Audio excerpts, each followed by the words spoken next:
Disclaimer: all views expressed on What Makes Us Fire are solely those of the person or persons giving them. What Makes Us Fire does not represent or claim to represent any particular city or fire department, and therefore make the claim that all views and standpoints are affiliated with What Makes Us Fire and with What Makes Us Fire only. Any mention of certain fire departments or cities within the interviews are solely for informational and opinion-based dialogue. In short, if you have a problem with what's published, just say something about it and don't be a Richard. What's up, What Makes Us Fire family? This is Josh, your host of the What Makes Us Fire podcast, founder of the What Makes Us Fire Foundation, coming to you today with a very, very, very special episode in that we've never done it before. We decided that we're going to go on live on one of the social media apps on TikTok, of all things, and we're going to do a live Q&A and just kind of record it and see how it went. Some pretty good questions. However, because of the lag, there's a few squirrel moments. So please be patient in between the questions and enjoy. I hope to do this again. It was actually kind of fun. And if you ever want to jump in on one of the What Makes Us Fire lives, I go live on the social media app TikTok quite a bit. So if you don't have a TikTok, get one, follow What Makes Us Fire, check out the lives, and who knows, could be answering your question next. Hope you all enjoyed the episode.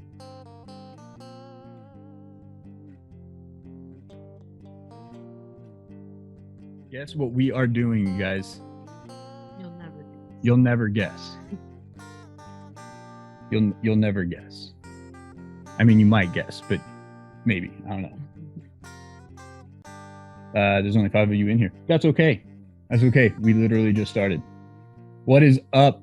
If you are new here, I am Live Celtic. How are you? If you're new here, my name is Josh. I'm a firefighter here in Southeast Texas in the Houston area, host of What Makes Us Fire podcast, and the founder of the What Makes Us Fire Foundation. Here to my right, I have the beautiful Miss Lauren. She is my assistant, and she is helping me keep on track. So this week, I do not have a podcast episode. Boo. That sucks, right? That sucks. So while I am live here on TikTok with you, the What Makes Us Fire family, I am also recording a podcast session, a podcast episode right now. We are recording a podcast episode. So what is up? Hey, how are you? Officer Toomba says, what's up? What is up? Before you take a shower. Ooh, you're gonna take a shower? Why don't you just take us with you? Take us with you into the shower. It'll be fine. You go live. Yeah, you go live. Don't do that. You might get kicked. Good FaceTime. Anyway, so what we were talking about, I don't have an episode this week. So I decided I wanted to try something brand new, something I haven't done before. And that is have you, the What Makes Us Fire family, here on TikTok Live, do a live Q&A with me, Josh, with What Makes Us Fire podcast. So this is what we're doing. We're having a live Q&A, and I am recording the podcast session. So everybody listening on the podcast, if you are not or have not been on What Makes Us Fire Live on TikTok, this is how the show is going today. So if you have a question for myself, Miss Lauren here will be reading out your questions and comments to me. I will try to keep up as well. Hey, Tactical. Hey, how you doing, sweetheart? It's good to see you. You got to text me. Let me know if tomorrow morning still works or if you want to try to work it for Thursday still. Y'all, if you didn't know, Miss Tactical Barbie is going to be on the podcast here pretty soon. Rick, what is up? What makes fire? My Q&A needs to be not on here. What kind of questions you got to ask me, Nick? Nope, I still haven't shaved my face. No, I have not. Yeah, so again, the podcast, I'm recording a podcast session right now with you guys. So you've always wondered what What was it? Did it click in your brain to start what makes it fire? So what I did to start What Makes Us Fire, started about 2 months before August, so July of 2019. Sorry, tacticals are July of Thursdays, 2020. Fridays, so let's do Thursday. Thursday, got you. So 2019. That's Sniper. Aw, babe, thank you. And the whole idea really was to share the stories of civil service members and their families about what it's like to be a civil service member. More so to show that we're just normal human beings. We're normal people doing an abnormal job, right? And that was the main purpose of the podcast starting off. I wanted to get stories from civil service members, be it military or first responders, and their families, their wives, their husbands, their kids, their mothers, their fathers, their friends, their aunts, their uncles, just to get an idea and to let people know that we're normal people. We are not anything more or less than anybody else in this world. And that's what started the podcast. That was my main goal. And then it turned into being very mental health forward due to the depression that I was fighting and currently still am, and wanting to kill the stigma. I was noticing the stigma it wasn't going away. So I wanted to try to make a difference in that. The greater than yourself calling. I don't know. I consider a lot of things and a lot of people greater than me. I always just say, I'm just a dude trying to help other people. That's all I am. I'm not a king. I'm not a legend like a lot of people say here. I'm not any of those things. I'm just some guy that wants to spread and share his story in hopes that my story helps you start your journey on your mental health awareness and your mental health journey being better for you. I'm not a mental health expert by any stretch of the imagination. I'm just an expert at sharing my story and sharing with you information that I have learned. So we call that selflessness around here. What is up, Anthony? Look, tactical. The thing is I can't say it's 100% selfless. If I'm going to be 100% honest, when I come on and I hear and people tell me that I've helped them, that my story helped push them in the right direction, it makes me feel good. It makes me feel like my story and my depression story isn't just a sad story. And that's why when I can't say it's completely selfless, because, and I've said it before, you, the What Makes Us Fire family, make me feel like I have purpose sometimes. And actually a lot of the time, by telling me that me sharing my story and how I feel about mental health and my ideas about mental health actually help. And because of that, it makes me feel like I have purpose. And if I didn't feel like I have purpose, I might not be in the right headspace that I'm in now. So I wouldn't say it's 100% selfless, to be honest, because it does make me feel like I have purpose. And I didn't feel that before. So doing this, coming on here, talking to people, helping them maybe just see a different path, see their life in a different light, maybe will help.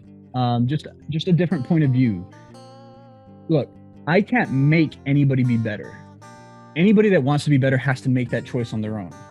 But if I can help them in seeing that they have the power and strength to make that choice, if I can help them, if they listen, then yes, it makes me feel good. It makes me feel like I have purpose in this world, because before that, I didn't feel like I had a whole lot of purpose. Skylar, what is up? How's it going? It's for them, not about you and the inmates. Well, you also have to think about yourself too, right? So when we talk about mental health, I always say you have to be 100% good with you first. You have to be 100% good with you first if you ever want to be 100% good for anybody else in your life, whether your work, your family, your spouse, your friends, it doesn't matter. You have to know that you're worth it. So you give your worth out to them. Rena, what is up? Fireman Freddy, what is up, brother? How are you, man? How are you? Fallen Angel, thank you for stopping by and showing some love. You guys are doing great. Awesome. You cannot pour from an empty cup. That is absolutely right. And that's the whole point of What Makes Us Fire. Not only are we in civil service mental health and trying to get people the help that they are seeking, we are here for everybody. We want to make sure that when I feel like there's enough in my cup to give, that I come on, I talk to you, and hopefully give you a different point of view, and you start a different path than the one you're on. Work life. I am doing good, Brina. I'm doing good. You right now are actually being recorded on the What Makes Us Fire podcast. This episode is going to be published for everybody to hear. So everybody listening right now, I know it's a different format. I know it sounds completely different. I know I don't have a guest on right now, except for my lovely assistant here, Miss Lauren, but we're answering questions from TikTok, and everybody from the TikTok fam is asking questions, and I'm answering it for you guys. Troy asks, "What's up, brother?" Nothing right now. But my mission trip, I will be gone for 1 year. Where in Africa? Oh wow, baby girl, that's amazing. Baby girl 1010 is going to Africa for a mission trip. That is amazing. Tactical, and see, that's very true. A lot of us do that. A lot of us, when we're feeling down and depressed and upset, and we just don't feel good with ourselves. Odin, what is up, Sarah? How are you? You're amazing. When we don't feel good with ourselves and we go out into the world and we try to help other people, while we still are helping, we are, even though we're not 100% with us, are you really giving 100% that you can to those people that you're helping? Yes, you're still giving them something, but are you giving them everything that you truly can, knowing that you're not 100% good with you? I would challenge that no, you're not. You are not giving them 100% of what you know you can give. The reason why I say that is usually when we try to help others, be it advice, physical strength, if we're not 100% in our thinking, in the way we think about life, when we give that advice, we are giving them that advice with that mindset. We're giving them that advice with that idea in our head that we're not good enough. So I'm going to give you advice. You basically feel like you're lying to yourself when you're trying to help somebody else out. Doesn't really help, because people are more perceptive than we like to think. We think we can pull one over on people very easily. We can't. It's all in our eyes. They can tell when we're not being honest with ourselves or with them. So, yeah, that's it. Odin, you are amazing. Thank you for telling everybody to listen to the podcast. By the way, Odin is watching, and Fireman Freddy both have their own episodes on the What Makes Us Fire podcast. Please go check it out. Y'all, check out the WhatMakesUsFire.com website. Hey, Melanie, how are you? Where you will find all the podcast links, a volunteer page sign up. We are working on the everything else. I'm sorry, I mind blank. It's too cold. Can I pull your hair? You want to pull my hair? I don't have any. I have no hair. No hair. You guys, no hair. No hair. Probably meant the beard. Oh, meant the beard? No. Don't pull the beard. I've never had this before. God, what is up? It is a great podcast to listen to, I think. By the way, we're recording an episode right now with you guys, so I need you guys to ask me questions, or else my episode's going to sound like crap, because it'll just be me talking to you and people listening to me talk to you. What's up, 2606? How are you, brother? All is doing good. Still got a fractured rib, but I'm good. Trying to get through your uncle's death. Oh, I'm sorry to hear that. I'm so sorry. So sorry. You think I kind of like the beard? I do not like the beard. It's not, well, let me rephrase that. It's not that I don't like it. It's I'm not used to it at all. It makes my face look more round than usual. Not as square that I'm used to seeing. even though it wasn't that squared before. Is there a way that you can, like, not saying that you need it, but the fact that you're talking about, can you, like, trim it in a way? I mean, if I wanted to trim it, the only thing that I trimmed was the neck, because then it just kind of went all the way down. So since I'm recording, you need me to go on record. Who's your favorite TikTok firefighter cook? Oh, you son of a bitch. Ooh. Fireman Freddy has just asked. Oh man, my favorite fireman cook. So I'm not. Let's see. So I'm not stepping on anybody's toes here. I have made a video of me cooking, and I have gone live of me cooking. So I'm just gonna say I'm my favorite firefighter cook because I was a firefighter and I was cooking. And that way, neither you or Nick will get on my ass about saying one or the other. So, yeah. Fireman 1231, Fireman Freddy, I'm not picking. No, not doing it. Not doing it. Y'all, I love you both to death. You know that. You know I love you both to death. Who's my favorite police officer? Fuck me. I'm not answering that one either. There's also, when you were young, did you want to be a firefighter or something else? Ah, that's a good question. So when I was young, I did not want to be a firefighter. As a matter of fact, being a firefighter never even entered my mind until I was about 22 years old. Boss wifey, oh babe, thank you for the gifts. So I didn't even know I wanted to be a firefighter until I was like 21, 22 years old. I actually grew up wanting to be a model and actor and dance instructor. And those are the things that I did. I used to model. I was in a few commercials in the Houston area. Yeah, look at that grin, whatever. And I went to California to pursue acting. I didn't do too well. Or I didn't really push myself as hard as I could have. When I came back for like the third time, because I kept coming back because I kept running out of money and California's expensive as fuck. My parents said, you know what? You're going to come back. This is the last time. You're either going to go to school or you're going to go to work. No more freeloading. And I was like, God dang it. I'm going to go to school. Love you too, brother. But I'm going to go to school.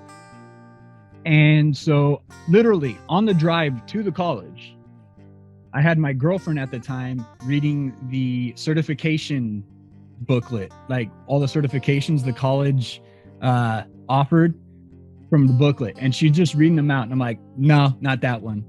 Pipe fitter. Nah, did that in California. Don't want to do that anymore. No, fuck that. I mean, I can lay some pipe, but no. Anyway. And then she said firefighter. And I was like, you know what? That sounds cool. I like helping people. It's hard work. I think that's going to be fun. Let me go do that. And first day of EMT class, I was hooked. And it wasn't necessarily like the pictures, but it was the information I was reading. I'm learning how to save somebody else's life. I'm learning how to mitigate something that before having that knowledge, I would have looked at and be like, oh shit, they're going to die. And now I can look at that same thing and go, I can save this person's life. So that's when I was hooked. That's when I was just like, this is the line of work that I'm going to be in. 9/11 is when you decided you wanted to become a firefighter. Yeah, see, that's the thing. I know a lot of people have 9/11 be a huge catalyst on deciding on whether or not to be part of the civil service, be it military or first responder. And that just never hit me. It never hit me like that. It wasn't, I know it sounds really messed up, especially when I say it to myself too. Like, it's actually very admirable that somebody would want to join that line of work after seeing something like that. It's very admirable. It's very like, you saw something and you want to make a difference because you saw what can happen and how much that is needed. And for me, it didn't happen that way. For me, I was just sad and angry, and I didn't know what to do. I was lost. My choice in fur was a bit different. Wait, what? Fur?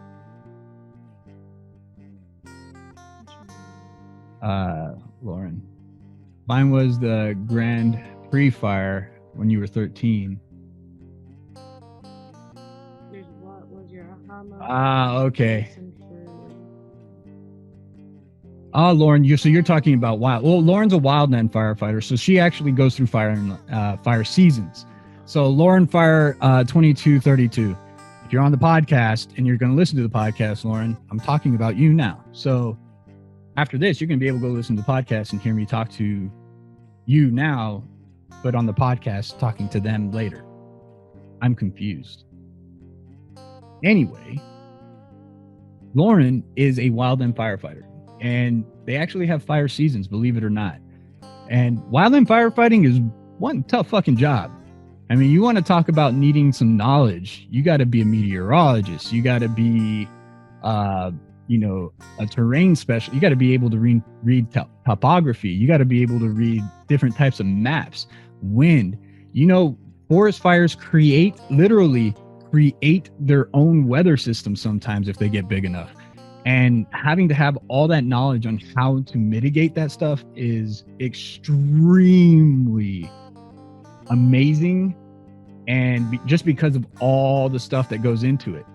I had to go through the wildland fire class. I tell you what, being able to hold a tube, swing it around in a circle a couple of times just to find out how much water's in the air, I had no idea that thing even existed before I took this class.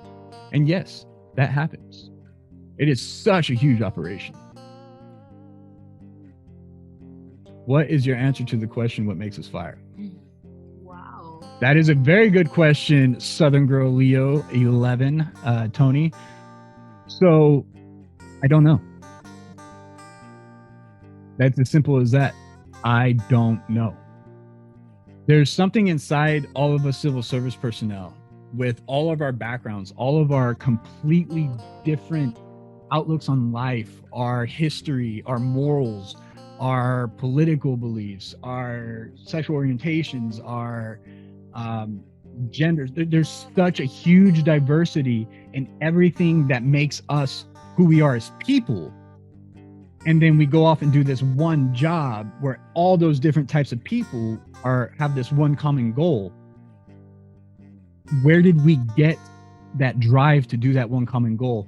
Being so different, having so many different backgrounds and pushes in life and moralities to live up to and to hold other people as accountable for. But yet when we put on the uniform, it doesn't matter if you don't fall in line. It doesn't matter if you're not a Christian. It doesn't matter if you're not a Muslim. It doesn't matter if you're a boy, girl, trans. It doesn't matter if you're gay, straight, or bi. It doesn't matter if you're white, black, green, or yellow. It doesn't matter. None of those things matter, because once that uniform gets put on, we're treating you like a human being and a human being first. It doesn't matter if outside the job you would hate me because I think differently than you. That doesn't matter. I put on that uniform. I don't care what you think about my opinion on things, because I'm there to help you, just like anybody else that puts on that uniform. So I don't know what the answer is. I don't know what it is that drove us to be able to do that. And that's what I really think it is that makes us fire, makes us civil service, is that there's this thing inside all these civil service personnel that drove us and that allows us to continue to make the choice to do this, knowing that sometimes we're fighting our own morality, our own beliefs to help other people, because it's the right thing to do, and that's just to help other people. And it makes it very hard to distinguish what exactly that is. So that's my honest answer. I don't know what makes us fire. I don't know what makes us civil service. Someone said, how long have you been firefighting, and what initially made you decide to make this fire? Who said that? Well, it was, how long have you been a firefighter, and what made you want to be one? Melanie Jones, how long have I been a firefighter? I've been a firefighter EMT for the past 15 years. And I said it earlier, it literally just fell in my lap, so to speak. I just kind of fell into the job. In the Tone's job, we are the family no matter who you are. Exactly. Very true. I think you answered the question even when you think you don't know. I'm serious. I don't know. Like, what's the commonality that allows us to think in the way we're thinking? It's basically saying Yeah, like why do you want to help people, even if, like, example, and I hate going politics, but we're gonna go politics. Republican, Democrat, right? A lot of people are, it's very hard for them to be friends with Republican, Democrat, right? It's hard to, they clash. But once you have that civil service uniform on, it doesn't matter. It doesn't matter. I don't care if you believe in my political beliefs. If you're in trouble, I'm going to help you, right? Period. End of story. But we hear stories all the time of how these people are attacking each other, how they're hating on each other. And it's just, where did we find the strength to be able to put that away and then go do the job? So I don't know what that is. You were born on 9/11, Jacob? I'm pretty sure 2001, maybe.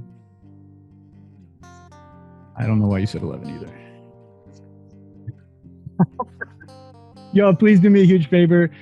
Double click on the live. Please share. Ask your questions. Remember, you all are being recorded right now for the What Makes Us Fire podcast. We're recording right now, you guys. We're recording an episode right now.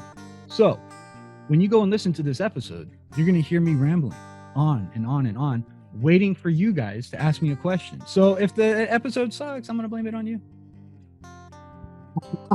I'm kidding. Sorry. I'm kidding. I'm not going to, I'm not kidding. Regardless of the dangerous circumstances of the job. Yes, sir. I was reinstated active in my fire department this past Tuesday.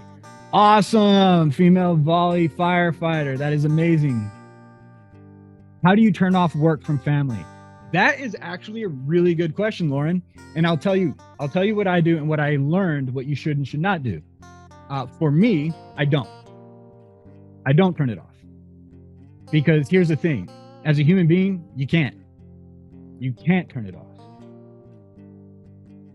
When we see and deal with things, with trauma, with the stresses of the job, and then are expected to just forget about it or deal with it later when we go back to work, it doesn't work. It doesn't work that way. Your mind does not work that way. Nobody's mind works that way. So that whole saying, leave it at the door, leave your home life at the door when you come to work and leave work at the door when you come home, it doesn't work that way. Your mind, the human mind, does not work that way. Instead, what I learned to do is I found a way to communicate how the job made me feel when I come home. What I do is I found a way to communicate my feelings about what happened on the job, if there was something that made me feel a certain way, to let my family know where I was at. Let them know that I had a bad day and that I'm working through it. And I love you enough to let you know that I am working through it. And I did have a bad day. And I can't forget about it just coming through the door. And the dishes in the sink might not be a big issue to me right now because I'm dealing with something, and I hope you understand. But when we never do that, when we try to hide it, when we try to just deal with it, the small stresses, or let me rephrase, the small things that stress our family and how they stress them, they don't stress us nearly as bad. There's different levels of stress, and our level of stress tends to be a lot higher. And when we come home and we're getting yelled at because the dishes weren't done, or, there's chores that need to be done, or the finances aren't as great, or whatever, in our heads, and what we've learned to do as first responders is, well, that's not that big of a deal. I just got done doing CPR on a 6-year-old. Why the fuck are you coming at me with dirty dishes? That doesn't make any sense in our heads. But we forget that our loved ones and our spouses and the people we live with, they don't understand that stress response. They don't understand it because they've never been through it. And what we do is we forget that there is work stress and then there's home life stress, and they're just different stresses. Not one's more important than the other. One is not more important than the other. They're just different. But because we don't communicate that, when a fight breaks out because the dishes weren't done, I know I keep going back to that, because the dishes weren't done, or your spouse, shut up, or your spouse is upset because you're slacking at home, it's because there's no communication. You're not telling them where you're at in your head, why the certain things that aren't being done really don't mean all that much to you right now. If we were able to find a way to communicate those things as to why, then the people in our lives would be able to understand better, and we would be able to understand them better. They don't know the stress of doing CPR on a 6-year-old. And I can't blame them for that. They still have their stresses in their lives. And having a dirty home or having financial problems, that's a huge stress for them. And we can't negate that. We can't disregard those stresses that the ones that at home are feeling, because we feel that our stress is more than. No, your stress is not more than. Your stress is different than. Once we're able to realize that, then we'll find a way to communicate those stresses and be able to work on integrating our family home life stresses and our work life stresses. And we integrate them together to where we can hopefully work them out together. The more you keep them separate, the more it's going to cause issue. The more you try to hide it, the more it's going to cause issue. It happened with me. My empathy for what my family considered was a stress, my empathy towards them was just like, get the fuck over it. And that causes animosity within the family. That causes, my kids, my wife, my friends, my parents, they'd be like, oh, this is happening. I'm like, so the fuck what? I don't care. You don't know what I've been going through. That's nothing. I always put a level on it. I always wanted to put a hierarchy of my stress is more stress than yours. So why the fuck are you even telling me? No, it doesn't work that way. It's my stress is different from yours. Let me tell you what I'm going through. And then hopefully I can, once you understand where I'm at, then maybe you can understand why I'm not as sympathetic, and, or why don't you explain to me a little bit more? And then so I can be a little bit more sympathetic instead of just the yelling back and forth and the misunderstanding and the anger.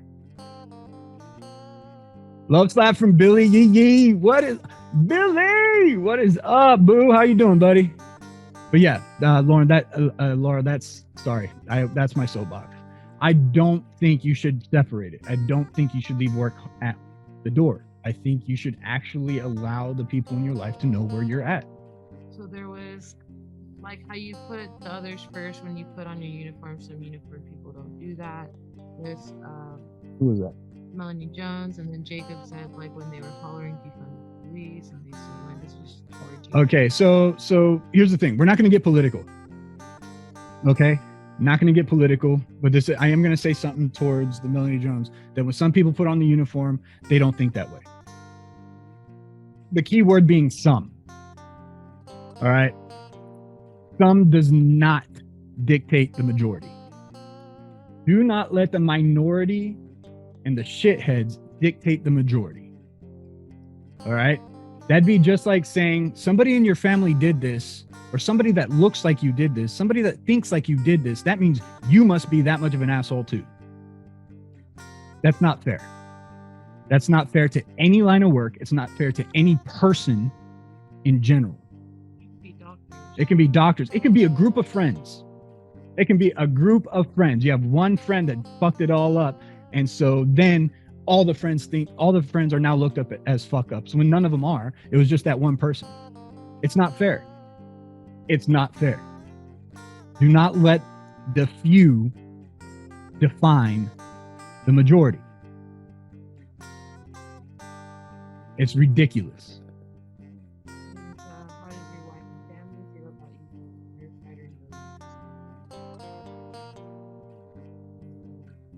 Oh, let me start with that one. How does my family feel about it? Well, my kids, that's all they've known. That's all they've known their entire lives, is me being a firefighter. So for them, it's just life. My wife got over the whole idea of me possibly getting hurt a long time ago, and it's just She understands that it could happen, but she doesn't think about it. She knows I train. She knows I do my best to stay safe in every aspect of the job. And if something were to happen, we'll deal with it then. But she can't worry constantly, or else she would never sleep. It's as simple as that. So she deals with the here and now. The here and now is, I'm okay. I go to work, I come home from work, and if something were to happen, we'll deal with it then. Don't you want your family not to suffer the mental and visual effects this job takes everyone?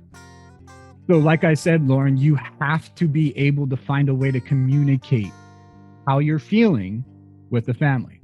That does not mean you have to tell them, hey, I went to work today and saw somebody's head explode, or I saw 10 burnt bodies and the way they looked. You don't have to describe in detail. What you can do is tell them, what I saw today at work made me feel X. What I witnessed today at work, or what I had to do today at work, made me feel X. Then allow them to ask, well, what was it you saw? Explain to them. Well, I'm telling you, it made me feel like this. Are you sure you want to know? Give them the choice. Give them the option. If they still want to know, then tell them. Then tell them. But you're giving them the option. Not allowing them to have the option at all does more damage to you and to the relationship. You have to at least give them a choice to want to know where you're at. And you have to be willing to let them know where you're at, so that they then feel like they have a choice in getting to know and being able to be close to you and help you and support you. But if you totally cut them off, how do you think that would make them feel? You're acting a certain way, but you're not even giving them a chance to try to help you. Does that make sense? So Jared said, us as first responders tend to compartmentalize our thoughts until there's no room for the thoughts. That's very true. So, and it's something that we learn as first responders to do. So when we're first responders, especially when we're young, first responders, little baby civil service members, little baby firefighters, EMTs, cops, baby military people. Sorry, did not mean it like that. When we're new in the field and we're learning how to deal with the stresses of the job that, quite frankly, do not get trained during training. You do not get that training. But when we learn it in the job, it's a bit detrimental in that it's changing now, but previously you cannot talk about how something made you feel in the firehouse or at the station or in the box or back in the barracks. Why? Because you had this stigma that they're going to start looking at you differently, that because it did affect you, it might hinder your performance. When no. Part of the stigma to do with also Absolutely. So that's the thing. So let's be honest.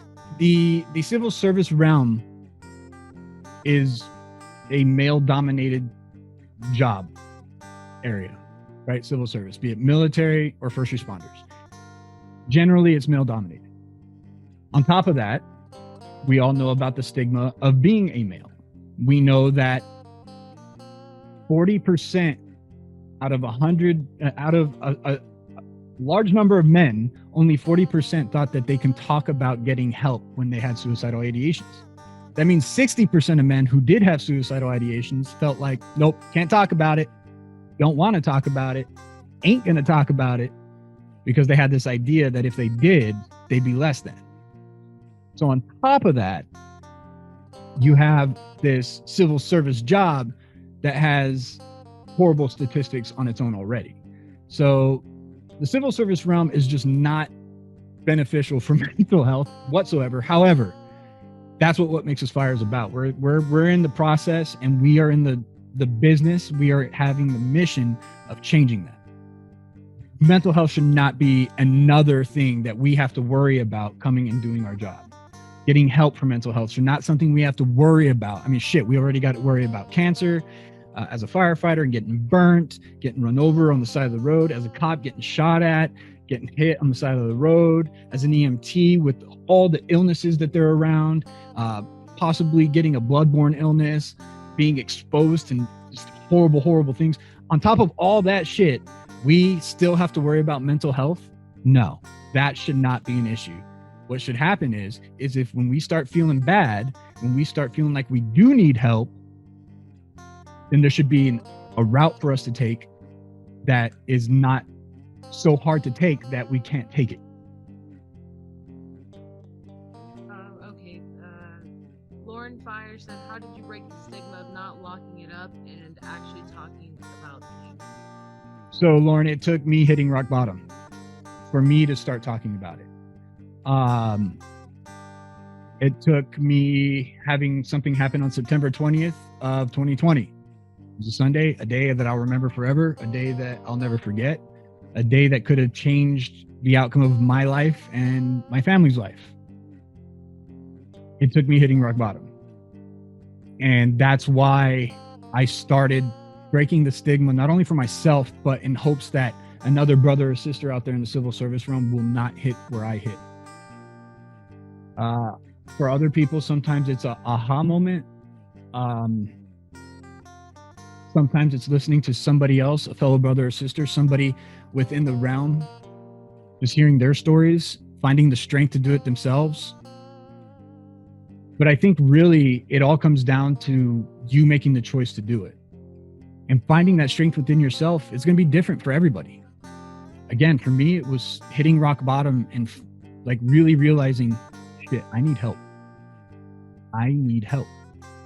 And if you're already asking those questions now, that means you're asking your question and telling yourself that you need help with this. And because you need help with this, you're starting that conversation with yourself. And that's the first step. So you're actually already doing it just by asking that question. Just by asking that question, how do you break the stigma? Just by asking that question for yourself is starting to break the stigma. You're starting to slowly chip away at what you think you can and cannot talk about, because you're allowing people to see that you are interested, that you may be looking for these answers yourself. You're starting to chip away at that stigma. And that is awesome. I know it doesn't feel like it. I know you feel like you just asked the question, but you literally are. You're starting to break away that stigma just by being curious, just by asking, just by wanting to know. Matt says, always reach out if you need help. I'm a prime example of a person who did reach out. And Troy said, what are your thoughts on us bullies? Some full-time illiterate. Some full-time don't take us as real firemen. So oh man, do not get me started on that. So I was a volunteer before I was a career firefighter, guys. And believe it or not, a lot of firefighters are. And in North America alone, 80% of the fire service are made up by, you guessed it, volunteers. That is why, side note, What Makes Us Fire is helping volunteer firefighters as well get the mental health help they need. You do not just need to be a career firefighter. Volunteer firefighters don't have the resources career firefighters have. So What Makes Us Fire is being a resource for them as well. My thoughts on volunteers, a little bit of both. And I'll be 100% honest.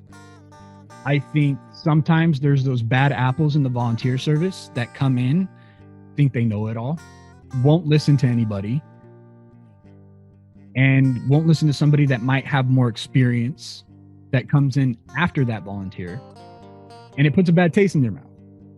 However, I've been a volunteer. I know what it's like to spend all your free time listening to the radio, listening to that pager, waiting for the call so you can go. That takes a lot. It takes a lot out of you, and it takes a lot out of your family. So I actually really, really, really, really appreciate volunteer firefighters. They're my brothers all the same. They're my brothers all the same. That's how I feel about it. What else? Any other questions? Was the Stay With Me video more difficult to make or to watch once it was finished? Oh, who asked that? This is from Scott. From Scott. Ah, man. Scott. Watching it was a lot harder than making it. Making it was hard, but watching the wake up, the stay with me, that when I watched it, it was hard. And going back and reading comments on that video, if I forgot to shut off the volume, it was hard. It was hard. With my dad's, I said I would contact. I emailed him waiting to hear back. Yeah, I remember the contact. You emailed him? Awesome. Y'all, we might have, side note, What Makes Us Fire family on the podcast, listening on What Makes Us Fire on iHeartRadio, Pandora, YouTube, and all those other great broadcast hosting sites.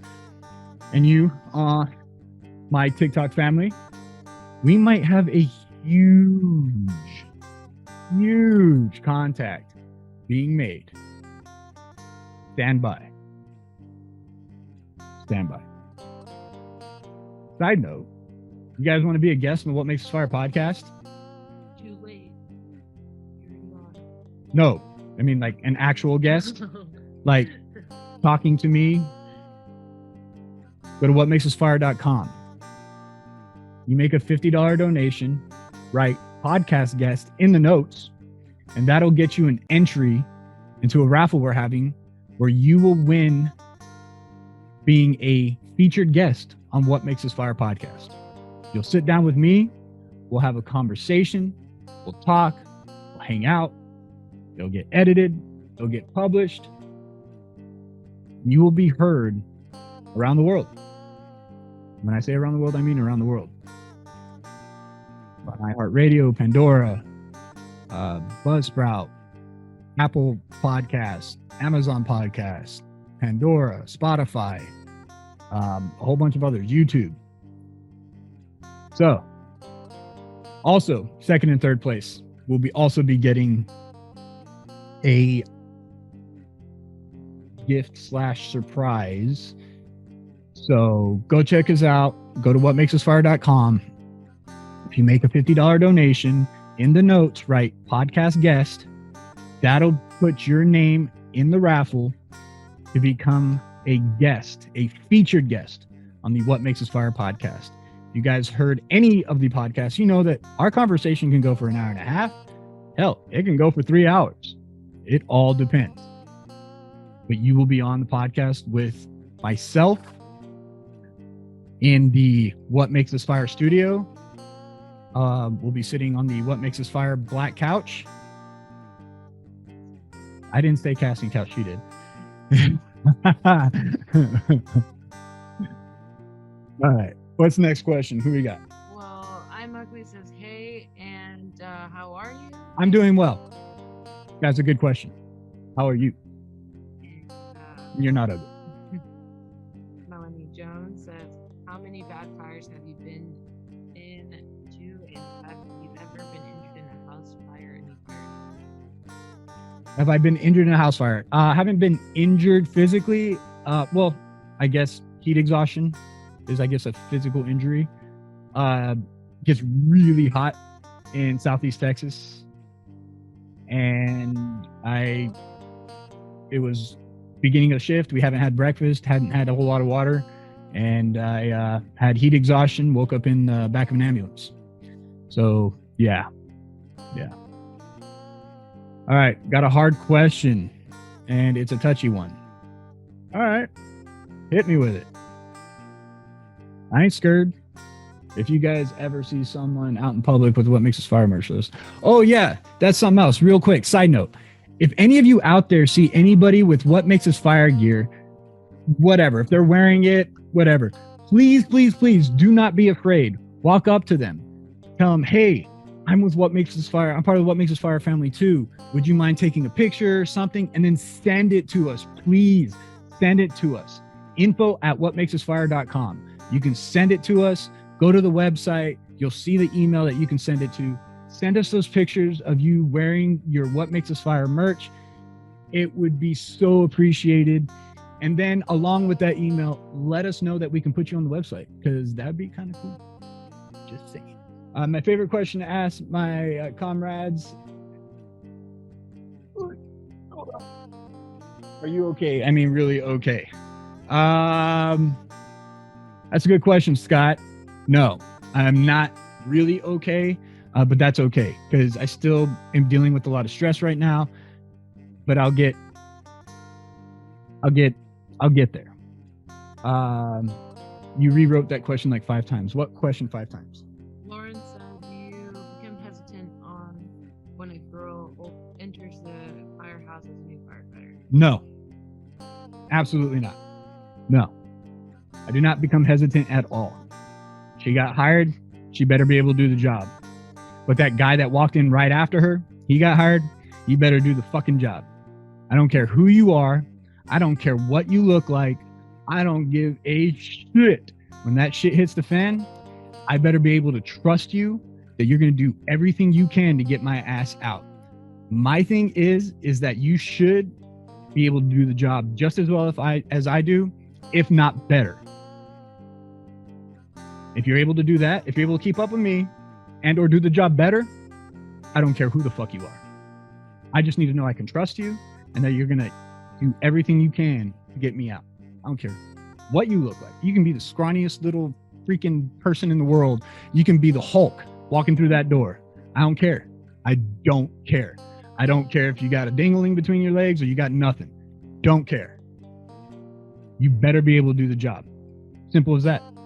Simple as that. I think as a woman, you should also get, like, the stigma of the guys is their own, but as a woman, you should also get the stigma out of your head when you yourself wanted to join something that you cared about. So, oh yeah, don't be somebody that comes into the firehouse looking for special treatment. Absolutely not. If you think you just because you're different in any way, shape, or form, just because you're a minority coming into the job, whether it's a minority in general public or a minority within the job, no special treatment. I don't give a fuck. Again, I don't give a fuck who you are or what you look like. You better be able to do the job, and I better be able to trust you to do the job. It's as simple as that. are there women on your squad right now?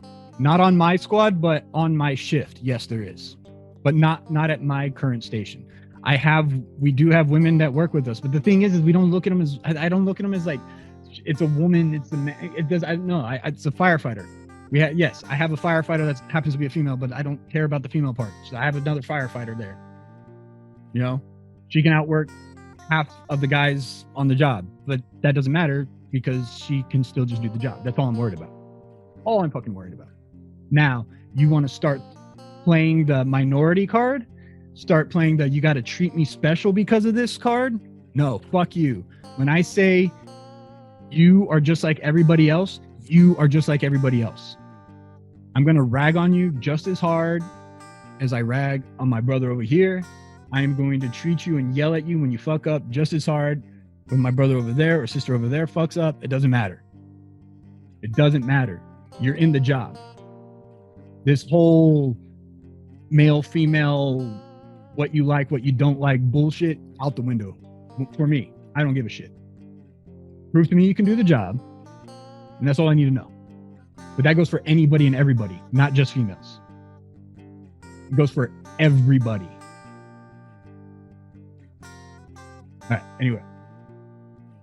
I think Jesus, I talked about this, had a lot of gals come and ask and have a chip on your shoulder. Yeah, don't come into the fucking firehouse with the chip on your shoulder. And we will rag on you back. Yep. Southern girl. Yep.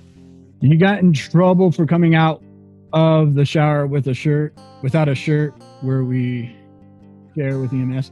See, that's something else. See, that's on your department too, right? So I can tell you that when a female came to our crew, we sat down and had the conversation. I straight up said, hey, look, obviously you're a female. We're males. Sometimes we come out of the shower with no shirt on. Sometimes I wake up in the middle of the night to go take a piss and all I'm wearing are my underwear. Is that going to bother you? Or do I need to put on shorts?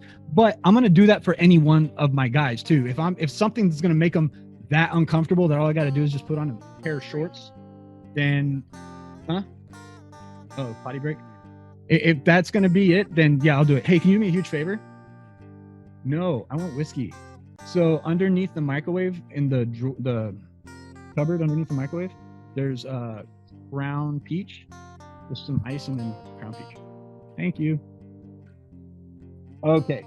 I'm going to read questions. All right, here we go. Yo, what is up, John? How you doing, man? Hey, we are doing something cool. We are actually doing a live Q&A for What Makes Us Fire here on TikTok, and we're recording it for the podcast, for What Makes Us Fire podcast. So if you have a question and you would like me to answer it for the show, please, by all means, ask the question. Let's see.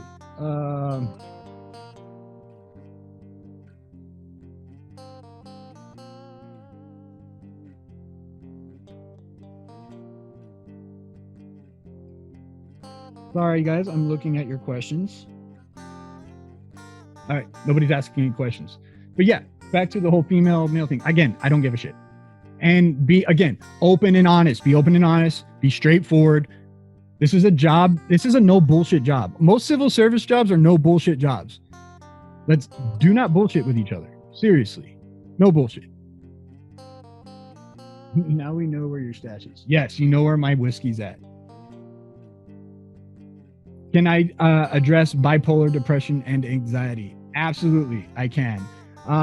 Jamie, give me 1 second. Let me get Lauren's question, and then we'll dive into that. Absolutely. Go for it. What's up, Catfire? How you doing? Waiting for your question, Lauren. Waiting for your question. You got a good one. What do you do to keep mental stability besides your meds? Cognitive behavioral therapy. You don't know what that is? Look it up.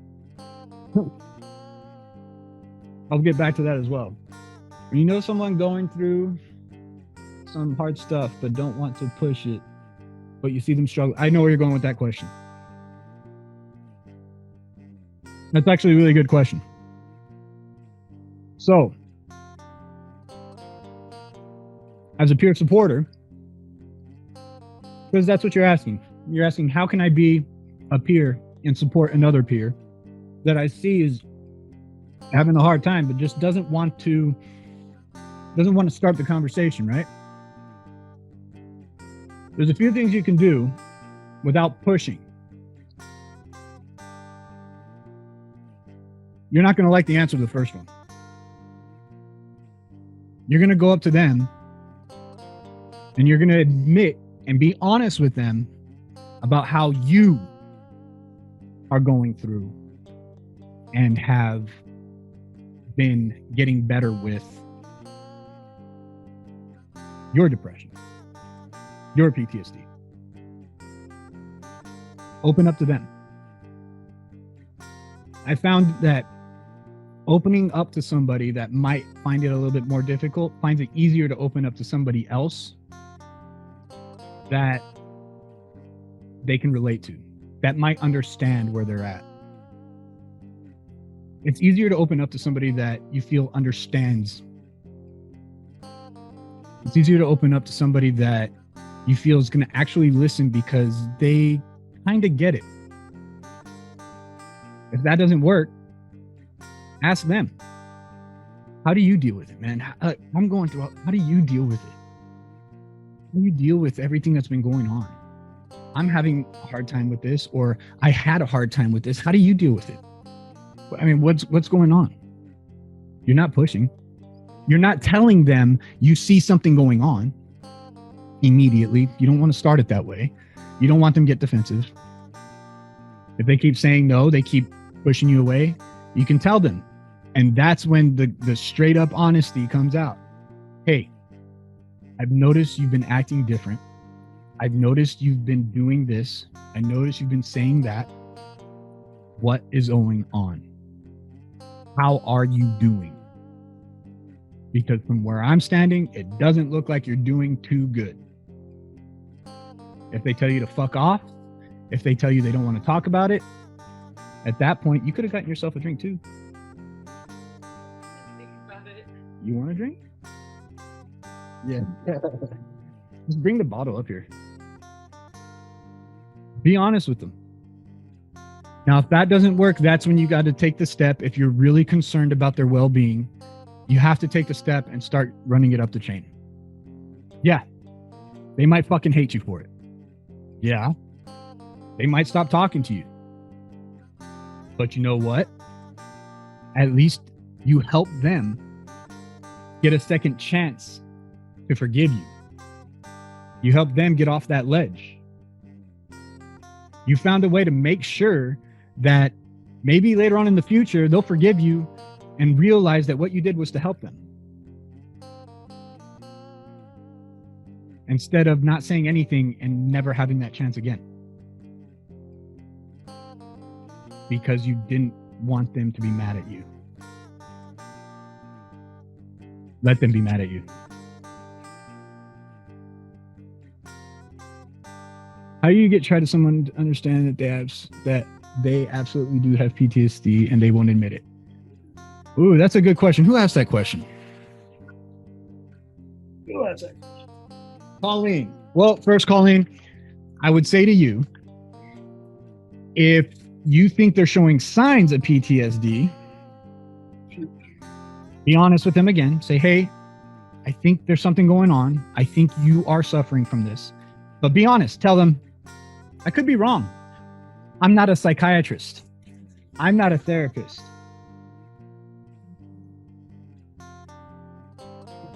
You have to be honest. And you have to be honest with yourself and talking to them too. You cannot just tell them, hey, I think you have PTSD, deal with it. If you're not a psychiatrist, you're not a therapist, you actually haven't evaluated them. When you come at somebody like that and you tell somebody like that, of course they're going to get defensive. Of course they are. Nobody likes being told that they are being looked at like they're broken. Nobody does. Not even you. Somebody came up to you and be like, hey, you're acting like you have PTSD. You're acting really strange. You're acting like you're doing something wrong. There's something wrong with you. What's going on? You think you're going to get defensive? Yeah, you will. Especially when you think that your walls that you were putting up, you thought that they were camouflaging you and they're not. Yeah. Did you already answer the question about pills? No, I have not. Uh, Besides pills, like how do I? yeah. Oh, cognitive behavioral therapy.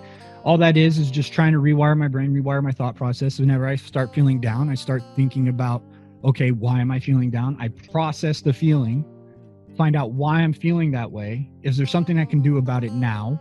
If not, do I want to keep it going? Do I want to carry it with me? Is it beneficial for me right now? Is it protecting me? Is me being afraid protecting me right now? Is me being sad protecting me right now? If not, right here, right now, in this moment, do I want to feel this way? No. Hold on, Lauren, 1 second. Jamie, you had a question. You wanted to talk about bipolar, depression, anxiety, and PTSD. What was your question, Jamie? I'm going to take a sip of whiskey.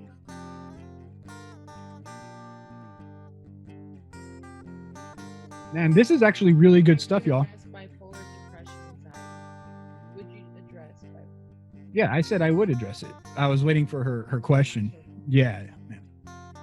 I'll absolutely address it. Why doesn't anybody understand that I am a different person now? How so? How are you a different person now, Jamie? How are you a different person now? Everyone in my life thinks I'm making it up or it's not important, but that they're not in my head. That they think that you are making up your mental health disorder.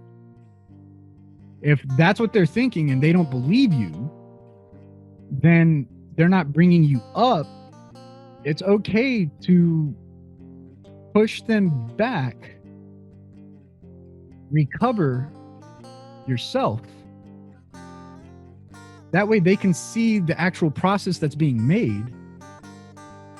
And then they could come back in your life and help actually lift you up and not push you down, then allow them back in. It's okay to cut toxic people out of your life, Even if they're family. even if they're family.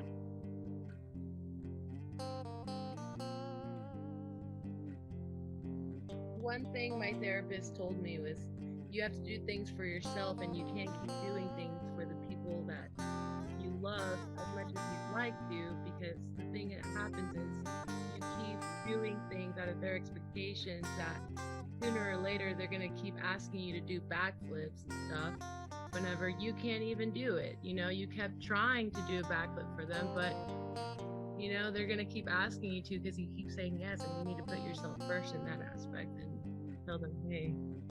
What do I always say? What do I always say? You have to be 100% good with you first before you can be 100% for anybody else. And that includes people that might not believe you right now. That includes them. If they are not believing you right now, but maybe it's because they've never seen you at 100% okay with who you are right now. They've never seen that. They don't know who that person is. Maybe that's why they're saying you're a different person. Because you're finally realizing who you are and coming to terms with what you have to deal with. And people don't understand that. A lot of people don't understand mental health at all. And that sometimes when you're going through that process, you learn things about yourself that you don't even realize are you until you start processing it. So when you start processing it, you're starting to learn who this new you is. You're starting to learn how to cope, how to battle, how to make sure that this new you doesn't actually control you, that parts of you are going to be parts that you're going to have to start working on, parts that you've never worked on before, but you're finally able to realize that you need to work on them. And when you make that realization, when you make that realization, then and only then will you be able to really truly show them who you are. You could have been faking it for years and not even knowing you were faking it. They might say you're a different person now because that's just not the person they're used to seeing. Well, not the person they were used to seeing wasn't the real you. You are now finding out who you really are and the things that you have to go through and the things you have to deal with. So it's okay for them to see you differently. It's okay for them not to believe you. You don't need them to believe you for you to start making that journey on your own to get better. You want them to. You don't need them to. That's a huge difference.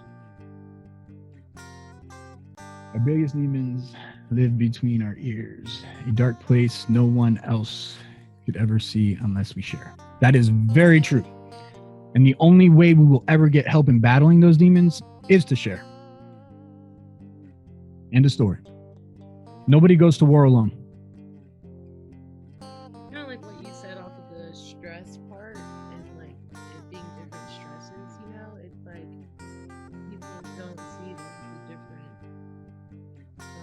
this health aspect or different mindset in the sense that, you know, could be like the empathy, sympathy wise of someone who doesn't have anxiety, depression, PTSD, not being able to understand, but yet they can somehow they should sympathize with.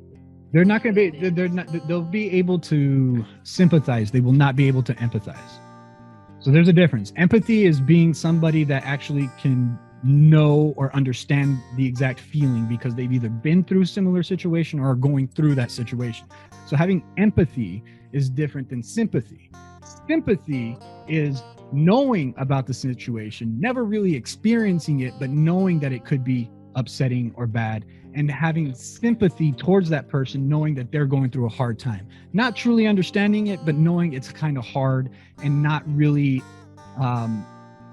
good or beneficial for them, but they just don't really understand it because they've never been through it. So it's really hard for people to tell the difference and know the difference, especially when you're talking to somebody that doesn't know a lot about mental health disorder.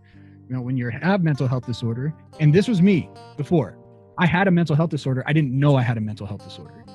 So I always thought I just sympathized with other people with mental health because I denied the fact that I actually had a mental health disorder, when really I should have been empathizing with them had I actually admitted to myself I was going through those things.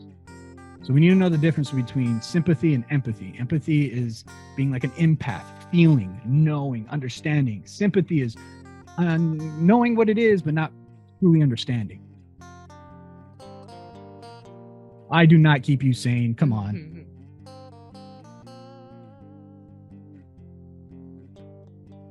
I lost mine in Colorado. I like this So one. this is a new What flavor is this? It's like a disposable.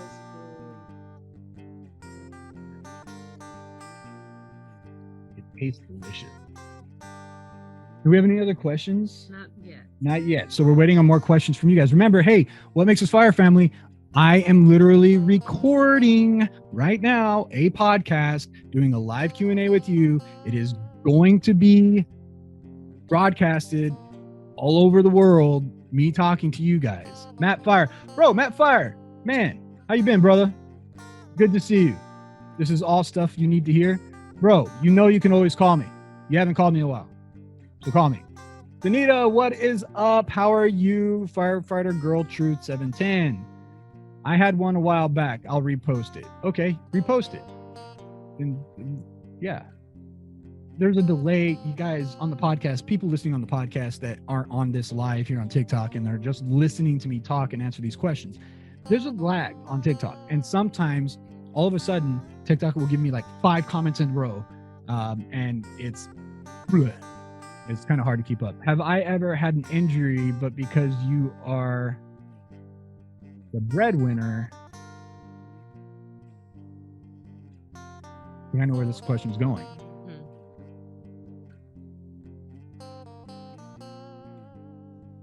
You because you are the breadwinner, I'm gonna guess, because you are the breadwinner, you didn't report it or you worked through it and you try and the injury got worse. Something similar. You become dependent on the meds the doctor give you. I have not done that. I can be completely honest. I have not had an injury to where I became dependent on pain meds to do my job. What I did do is I ignored the injury and it got worse before it got better, when it could have gotten better a hell of a lot sooner. Prime examples right now with my lungs and my fractured rib. Except this time, the doctor caught me trying to hide it. And I still haven't been able to go back to work. So, yeah. What did Scott ask? Yes, I try to hide it. I try to hide my injury so I can go back to work because I need to work overtime to support my family. Let's not talk about that right now. We're not talking about that. What did Scott say? Scott asked. If there was one thing that could be said upon your passing, what would it be? That's a pretty dark question. I guess my epitaph would say, Josh, just a dude trying to help other people. Josh, didn't give a shit about what you thought. Josh, you try to kill the mental health stigma. Keep it going. Something like that. Kelly asked, when did you realize it was a mental health problem? When did I realize I had a mental health problem? I realized it was an actual problem probably in November of 2019. And I knew something was going on.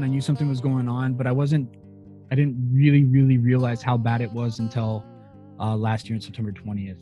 I knew there was always something wrong because could never just be happy. There was always something in my head.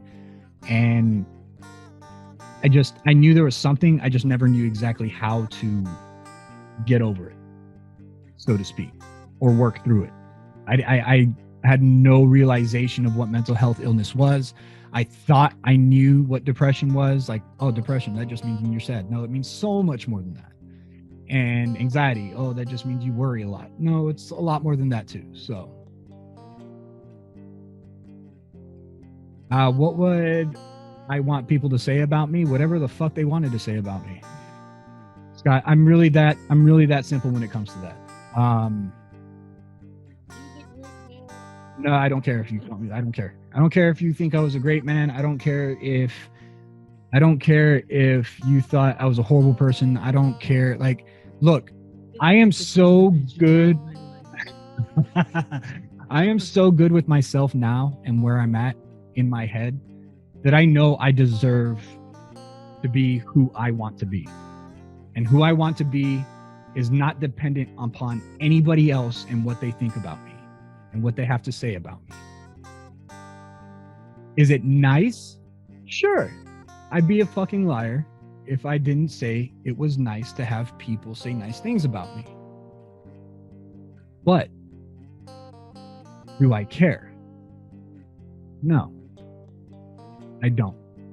I don't care because I finally realized what other people think and say about me doesn't matter. What matters is how I feel and think about myself first.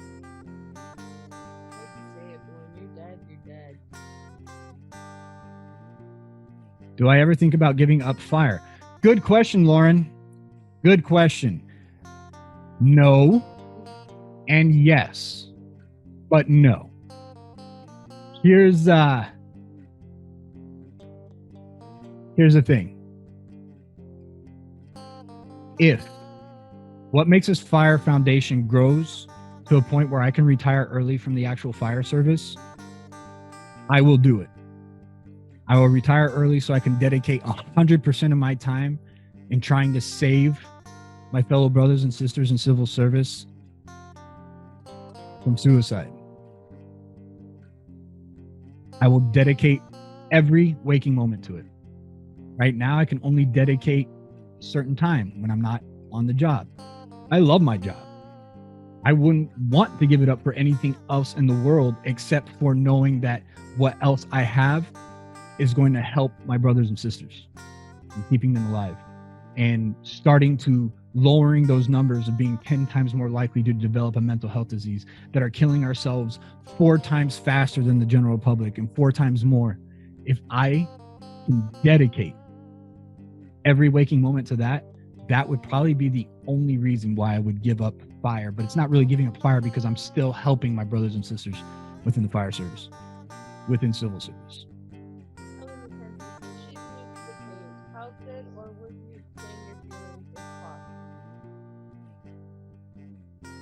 Feelings on what? Feelings on what?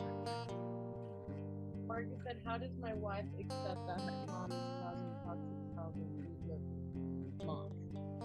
Renee, how are you? How do you get your wife to accept that her mom is causing a toxic problem?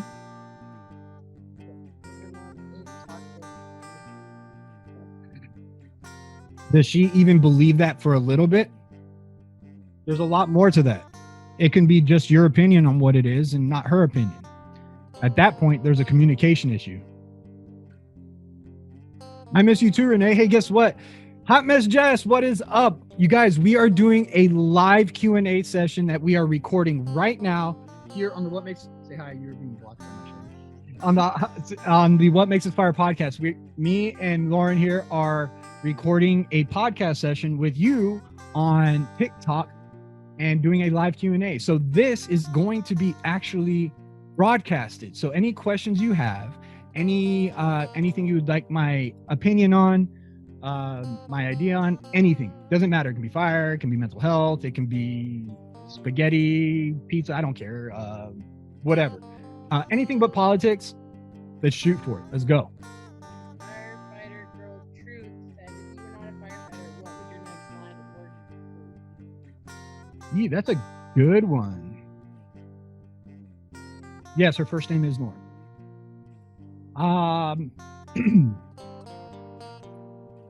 That's a good question. Haven't thought about it in 15 years.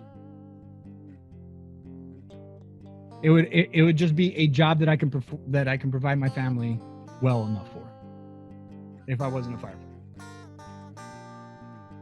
I'm responding to Lauren's comment. Much love to you, Happy.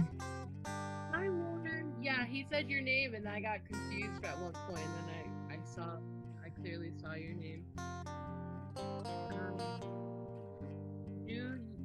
you at times rather want to be at work versus home, almost like that hurt locker syndrome?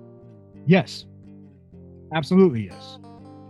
We actually talk about this in a couple of my episodes that I've had with a few of my guests on the show.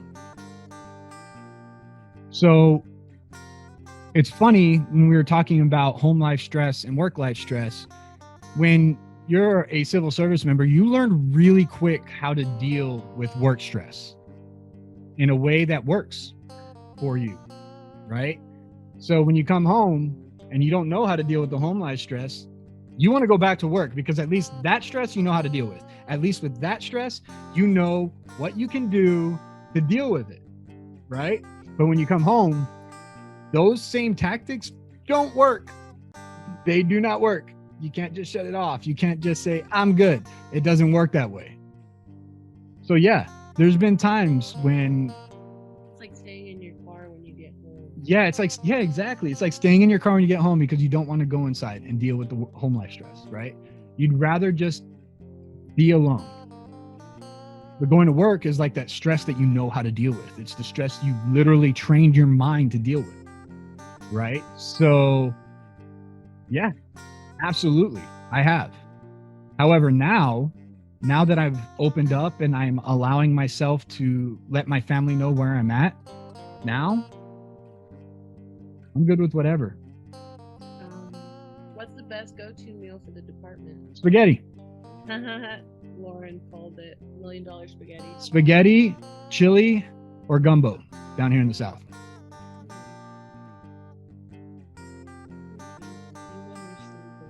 It's not just the men, it's everybody. I truthfully don't like spaghetti. So I'm just not going You're weird. How many firefighters, first responders, and military personnel has the What Makes Us Fire helped so far? So, Josh Falk, that is a very good question, brother. So, What Makes Us Fire Foundation has not necessarily helped anybody financially yet, but we're a baby foundation. We're only 8 weeks old. We did not come into this with any capital. We had none. We have none. We have very little. So right now we are all about fundraising.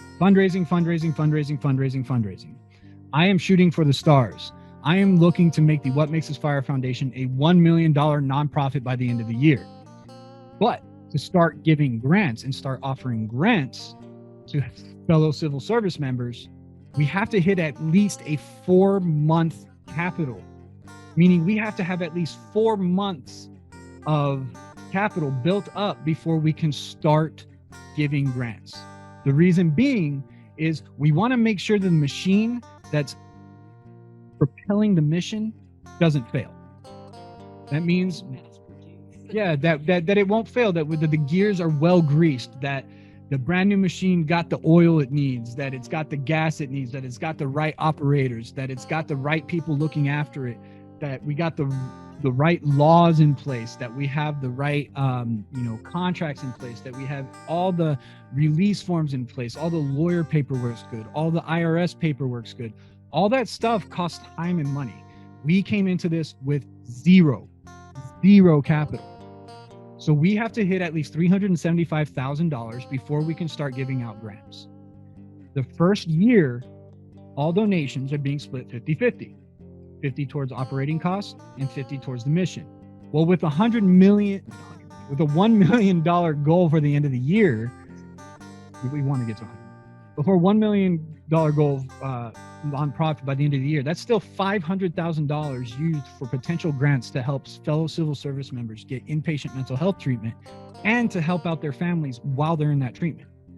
But we have to get to that number first.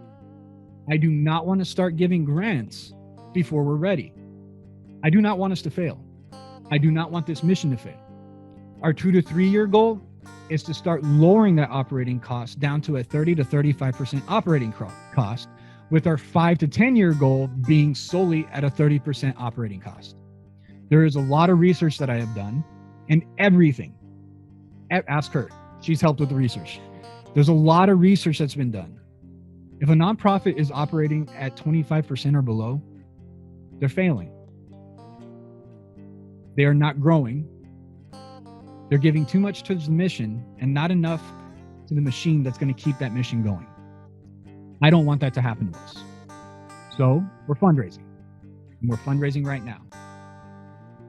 Now, when it comes to helping people, just talking to them, helping them look at life in a different way, helping them, I don't know, have a friend. Countless. Countless. And that's what Scott said. He's right. That there has been, we have helped a lot through peer support. We have helped a lot through peer support, yes. And that's another part of the What Makes Us Fire Foundation. We are creating a peer support network. We are also creating a mentorship program. We are also creating a motivational speaking program where you will be able to visit and talk with some of these large civil service social media influencers. You know, Kingry, Jason Patton, Beauty, JT Laybourne, Morgan Mott, these large creators that have some civil service background, and have them come and talk to you about their story, about how and what they're doing to fight the mental health stigma. And of course, all proceeds for those motivational speaking events will go towards the What Makes Us Fire Foundation to help our civil service members get that inpatient mental health treatment. So right now, we're all about peer support and fundraising. But we're not going to stop there. We want to help a whole lot of other nonprofits that are in line with what makes us fire. So that's what we're going to do. All right, let's see. 2 more questions, and then we're going to go ahead and kill it for the Q&A. 2 more questions. So let me give it to me. Give it to me. From Glasgow, Scotland. Oh, I love Scotland. Glasgow was amazing. Edinburgh was beautiful. My favorite was Inverness. However, hi. I love Scotland. I fucking love Scotland. I am from Southeast Texas in the Houston area. AARP? What? AAR. I am lost, Lauren. Lost. Also, Kelly said that she saw the page and has so much respect. Lots of hope always. Oh, thank you very much, Kelly. Very much appreciated. Thank you. Speaking of which, anybody that's new here, please go check out WhatMakesUsFire.com. There you can learn a little bit more. After action reports. After action reports are fine. They're meant to be about the actual action. Now, CISDs, those are important, and we're not doing them enough, in my opinion. What are CISDs? Critical incident stress debriefing. We don't do those enough, especially on calls that could or have potential to really screw someone up emotionally, mentally. I don't think we do enough of that. And I don't think we actually advocate enough for it. What's the process? So after a large, like say a mass casualty incident or an incident where it was a little bit extra, maybe a kid was involved, maybe it was pretty bad where a family got shot up, you know, or something like that. And the process is supposed to be by the higher ups where they do the after action report, and the after action report is that's just like, okay, this is what happened. This is what we can do better. This is what went good. Basically the literal process of the call. The critical incident stress debriefing is sitting down with everybody and saying, how did it affect you? Are you okay? Jess, I see you now. I think those need to get pushed a hell of a lot more. Jess, I see your question now. Yeah, it's the first thing I've seen since you came on. Ugh, fuck my life. Okay, all right. She did say she'll listen to any of us earlier. Just saw that. Yeah, Hot Mess Jess, she is an amazing human being. If you guys need somebody to talk to, and that's something else. Anybody new here that sees somebody that is not part of their family or you're not part of theirs, pick them up. This is not a follow for follow. I'm going to make that 100% clear. This is not a follow for follow. This is a building a family, building friendships thing. I might not always be available, but I guarantee you somebody here is willing to listen and share their stories with you if you want. You just have to reach out. And there is no judgment. Everybody came here for a reason, for a specific reason. They know what Makes Us Fire is about. They know we're about mental health. They know we're about killing the stigma. So you can feel safe in sharing your idea and where you're at. What would be your go-to choice of radios that you like the best? They all suck. We use Motorola, but they all suck. It doesn't take that critical of an instant either. It could be the person reminds you of a relate. What Miss just said, but make sure you're willing to listen if you reach out. Don't reach out and make them feel bad. That is correct. So when somebody does reach out to you and somebody wants to talk to you, I've learned a really cool question to ask before the conversation even starts. It's a really, really, really, really good question. You ask them, before we start this conversation, is this a let's fix it conversation, or is this a let's talk about it conversation? A let's talk about it conversation is more like they just want you to listen. They just want somebody to understand where they're at. A let's fix it conversation is more like, help me, I'm not seeing something here. I'm not seeing something that I should be seeing and I need help. That's a let's fix it conversation. So make sure you ask, is this a let's fix this conversation, or is this a you just need me to listen conversation? Because I can do both. But I need you to tell me what you want. Not what you need, what you want in coming and reaching out. In doing that, you allow the person reaching out to feel more comfortable, more safe talking to you. And secondly, if you do what you said you're going to do, if you say that you're just going to listen and you just listen, you build trust. Don't say you're going to listen and then the first thing that comes out of their mouth is a problem and you try to fix it. That's not what they ask you to do. They ask you to listen. They ask you to just listen. They're not looking for somebody to fix it. You know, it's a hard thing, really, when we hear somebody's going through something and we want to give them another point of view. We want to help. We want them to just get out of that dark space. I understand it. I get it. But that's not what they're wanting. If they want you to listen, just listen. If they want you to try to help them figure it out, then help them figure it out. Do it responsibly. Make sure you are ready to deal with somebody else's tragedy, depression. Make sure you are ready to deal with that.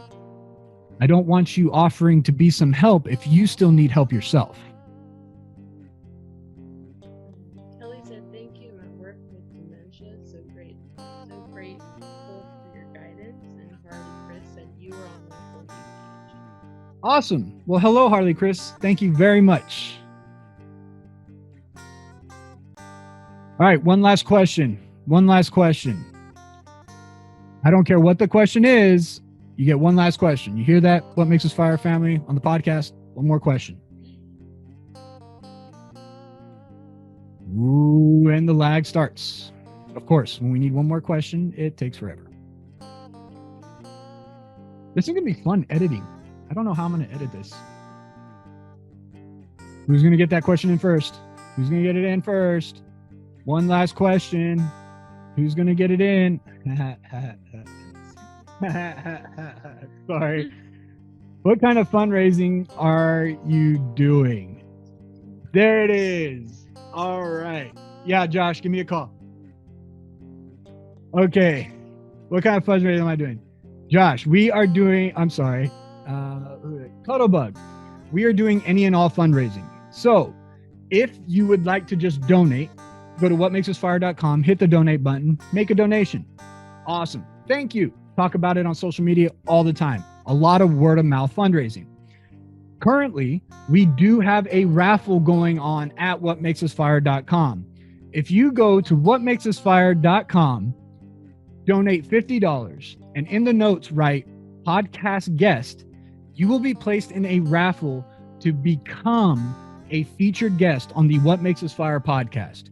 Me and you will sit down, we'll have a conversation about any or everything that you want to talk about. It'll be edited and be published for it to be heard around the world. That's right. On iHeartRadio, Pandora, Apple Podcast, Amazon Podcast, Spotify, YouTube. I said YouTube already. I'm going to say YouTube again.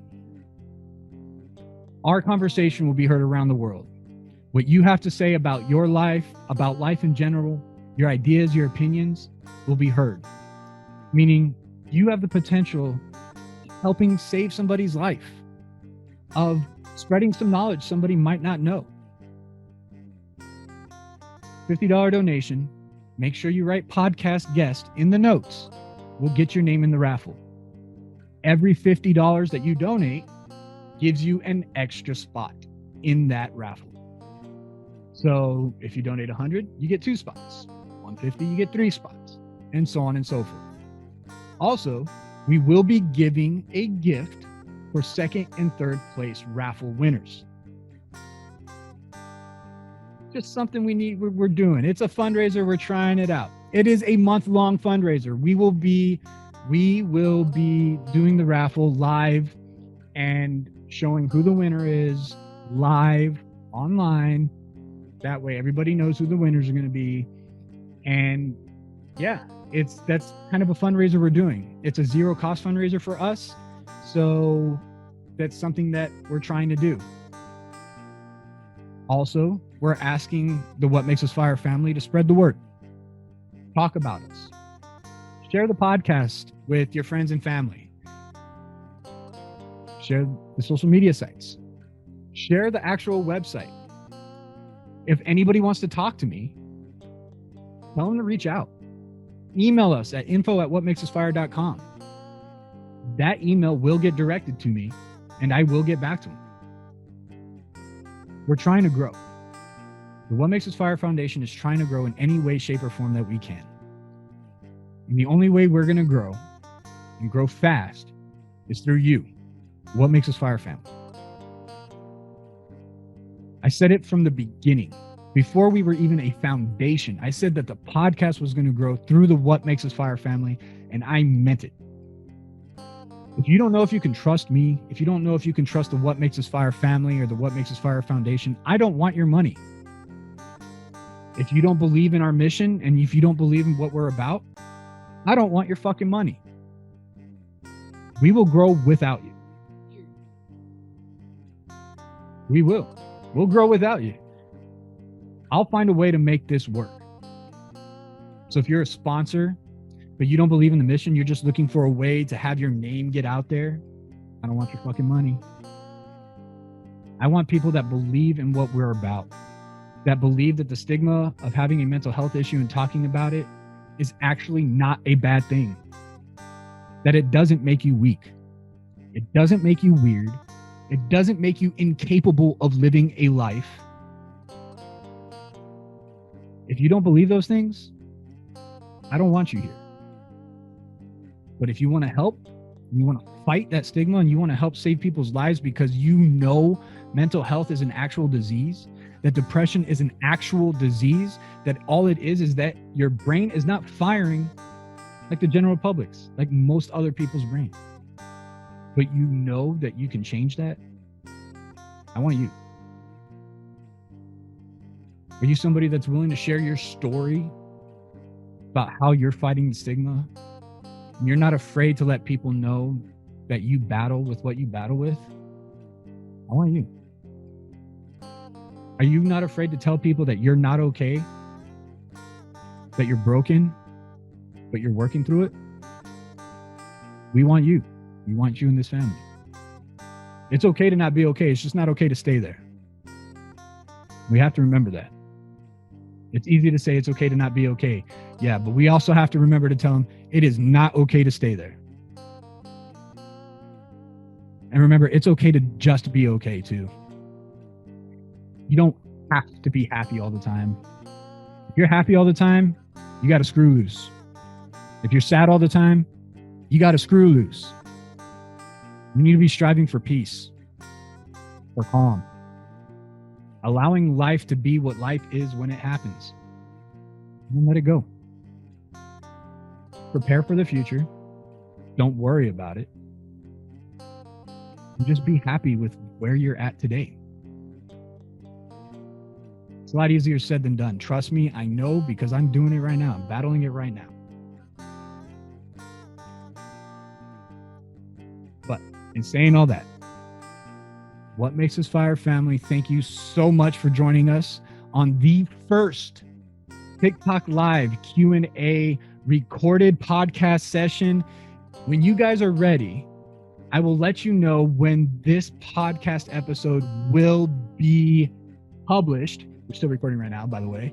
It will be published. You will be able to watch it on YouTube. You'll be able to watch it on You'll be able to listen to it on iHeartRadio, Apple Podcasts, Spotify, Pandora, Amazon Podcast, Buzzsprout, Podbean, Stitcher, all of the above. So go check us out. Check out WhatMakesUsFire.com. If you have $1 to spare, please, please, please donate. And if you can't donate, share the WhatMakesUsFire.com webpage. We have an online shop where you can check out some pretty cool merch. All of the merch is customizable. You can put your own spin on any of the merch. The only thing you can't get rid of is the logo. But you want to move it? You can move it. You want to put, I'm a badass? You can put, I'm a badass. Check it out. Also on the website, you can click on the podcast link. Look at all the podcast hosting sites that you can check us out on. We also have a volunteer page where you can sign up to help be a volunteer for the What Makes Us Fire Foundation. What else do we have on there? Oh, an events page where you can look and see where and what Makes Us Fire is planning on doing. So upcoming fundraisers, upcoming meet and greets and live events. We're going to be in Las Vegas from April 16th to the 18th for the TikTok Vegas invasion. Queen Kel's, babe, thanks. I appreciate it. And yeah, but go check us out, guys, and talk and share. Please, please, please, please talk, share, check out the podcast. Listen to any and all the episodes. A lot of them are longer, a lot of them are shorter, but I guarantee you'll learn something. You guys have fun, stay safe, get out there and show some love and peace in the world. You never know who's going to need it. You never know if you're going to be the one to make the difference. And being that difference feels pretty fucking good. Be the change you want to see in the world, and don't let the world dictate how you treat it. Peace. Bye, y'all. You already heard me give my normal closing. So this is really just to kind of remind you to follow us on all the social media sites. Check out WhatMakesUsFire.com. Follow us on TikTok, Instagram, Facebook, Twitter. Go to YouTube. Look up What Makes Us Fire Space Podcast. Please subscribe to the channel. If you want to reach out to me, you can always reach me at whatmakesusfire@yahoo.com for the email. Or you can go to whatmakesusfire.com if you have a question, if you'd like to reach out. At the bottom of the first page, it says contact us. You can go ahead and email us that way as well. You have a crisis right now. If you're in crisis right now and you need somebody to talk to immediately, remember, I'm not a mental health expert. I'm an expert at sharing my story, and I'm an expert at sharing what worked for me. And one of those resources I used was the National Suicide Prevention Hotline. 100% confidential, 100% anonymous, 100% free. Start the conversation. The number is 1-800-273-8255. Again, the number is 1-800-273-8255. If making the phone calls just seems a little bit too much for you right now, that's okay. Check out suicidepreventionlifeline.org, where there you'll find a multitude of resources to help you start your journey on becoming better with your mental health. You guys, I've said it before, I'll say it a million times. I love you. Thank you for your support. And please, please, please continue spreading the word. What Makes Us Fire is growing, and we can use every little bit of help we can get. All donations are going through the whatmakesusfire.com website. Click on the donate button, and if you can, make a contribution. It would be greatly appreciated. Much love to y'all. Stay safe. Peace.